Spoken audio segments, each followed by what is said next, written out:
बुलढाणा नगरपालिकेत निवडून आलेल्या शिवसेनेच्या नवनिर्वाचित नगराध्यक्ष पूजा संजय गायकवाड यांचा पदग्रहण सोहळा मोठ्या थाटात पार पडला. नगर परिषद परिसरात झालेली पुष्पवृष्टी, पारंपरिक वाद्याच्या निनादात स्वागत अशा थाटात तब्बल 10 वर्षांनंतर पार पडलेला हा पदग्रहण सोहळा आकर्षक ठरला. बुलढाणा पालिकेच्या नवीन इमारतीचे भूमिपूजन करून कार्यक्रमाला सुरुवात झाली. यावेळी व्यासपीठावर बुलढाणा अर्बनचे सर्वेसर्वा राधेश्याम चांडक, माजी आमदार धुरपद्राव सावळे, शेतकरी नेते रविकांत तुपकर यासह अनेकांची उपस्थिती होती. दरम्यान आमदार संजय गायकवाड यांचे भाषण बुलढाणा शहर विकासाला नवा आयाम देणारे ठरले. पदग्रहण सोहळ्याच्या निमित्ताने उपस्थित व्यासपीठावरील आपले सर्वांचे आदरणीय राधेश्यामजी चांडक उपाख्य भाईजी, ज्यांचं नुकतंच आपण भाषण ऐकलं ते माजी आमदार सन्माननीय धुरपद्रावजी सावळे साहेब, रविकांतजी तुपकर, उपस्थित या शहरातील माझे नागरिक आणि माझ्या माता भगिनी.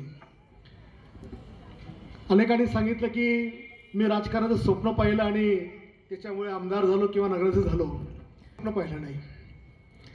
मला आमदार व्हायचं म्हणून मी कधी काम केलंच नाही. मी बाळासाहेब ठाकरेंच्या शिकवणीप्रमाणे शिवरायांचा आदर्श डोळ्यासमोर ठेवून फक्त लोकांकरता काम करत गेलो.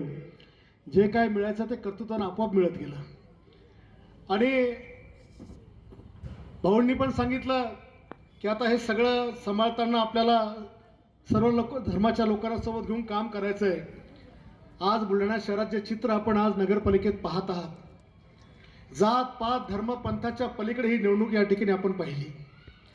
आणि मी कधीही माझ्या पत्नीला नगराध्यक्ष बनण्याचं स्वप्न कधी पाहिलं नव्हतं, कधीच नाही. आम्ही भाईजींच्या काळात लढलो. 165 मतं त्या ठिकाणी कमी पडली. 400-450 रक्ताचे शिक्के पडले, सीट गेली. अनेकांनी आक्रोश केला. पुढच्या काळामध्ये मागच्या वेळेला 1000चा फरक राहिला आणि यावेळेस आमच्याकडे उमेदवारच नव्हता. आम्ही जागा सोडायला तयार झालो, अध्यक्षपद सोडायला तयार झालो. शेवटी मी एका विशिष्ट समाजाला आवाहन केलं की तुम्ही व्हा, पण कोणी होत नव्हतं. मग शेवटी मी बायकोला म्हटलं आता तुलाच बळी द्यावं लागणार आहे.